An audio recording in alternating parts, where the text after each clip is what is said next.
Conway. This is the most important election of our lifetimes, and I'm sorry to say the most important issue in that election isn't being addressed. And it's not Joe Biden's age. Without a doubt, the cognitive ability and mental health of a president or presidential candidate are extremely important issues. Democrats and the media are right to ask questions about Joe Biden after the bad night he had at the recent debate. But there's a double standard being applied here, a huge one.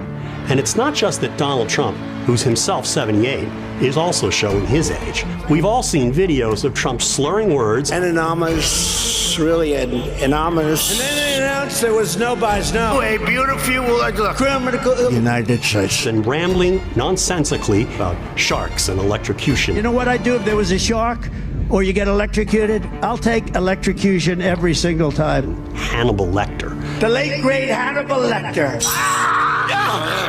He's a wonderful man. But Trump has a bigger problem, and it's not his age. It's the fact that Donald Trump has never been right in the head. I'll let others who know him explain. He's a populist, authoritarian narcissist. He is a consummate narcissist. Governor Chris Sununu called Trump crazy, but adding, I don't think he's so crazy he should be in a mental institution, but if he were in one, he ain't getting out. And he goes and he starts to say these wacky things. That's what scares everybody about him. Our country can't be a therapy session for a troubled man like this. John Kelly sought guidance from a book in which 27 mental health professionals warned that Donald Trump was psychologically unfit. This man is a pathological liar, a narcissist at a level I don't think this country's ever seen. Donald Trump's problem is he's just nuts. And he's not simply eccentric or odd in a good way.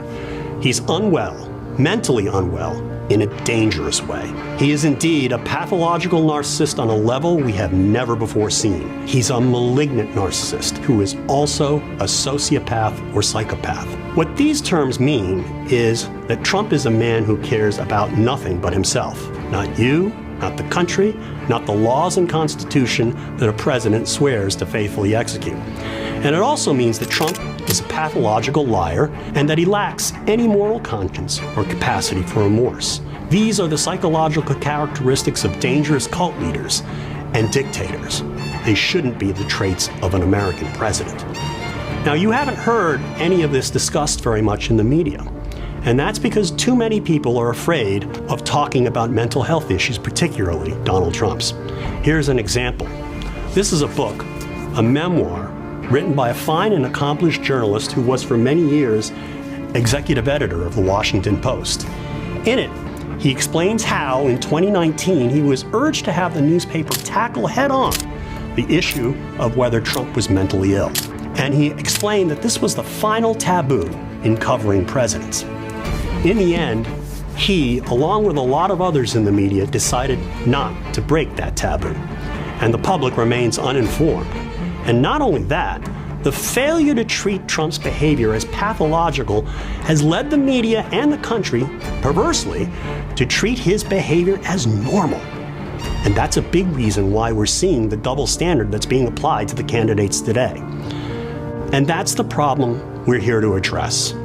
To understand Donald Trump, why he's unfit for office, and why he's a danger to the republic, you have to understand his psychological disorders. Trump's malignant narcissism explains everything about him. It explains his pathological lying. It's a rigged election. It's the only way we're going to lose. His misogyny. Grab him by the pussy. His racism. You had very fine people. News will not replace us! On both sides. His authoritarianism, his endless quests for vengeance, his love for dictators. It may even explain his recent praise of Hannibal Lecter. It certainly accounts for his criminality.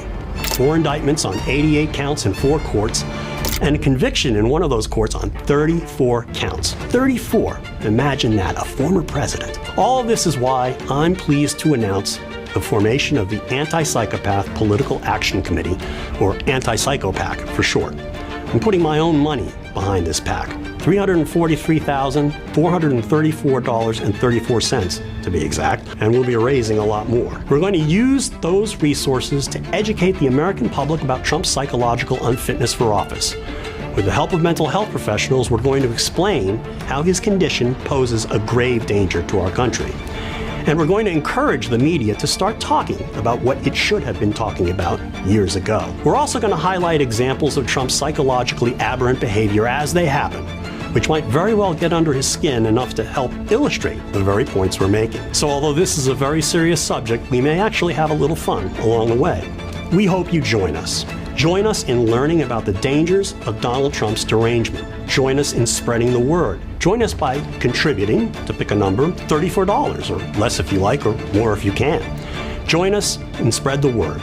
This country is too wonderful and important to be turned back over to a madman. Learn more at psychopac.org.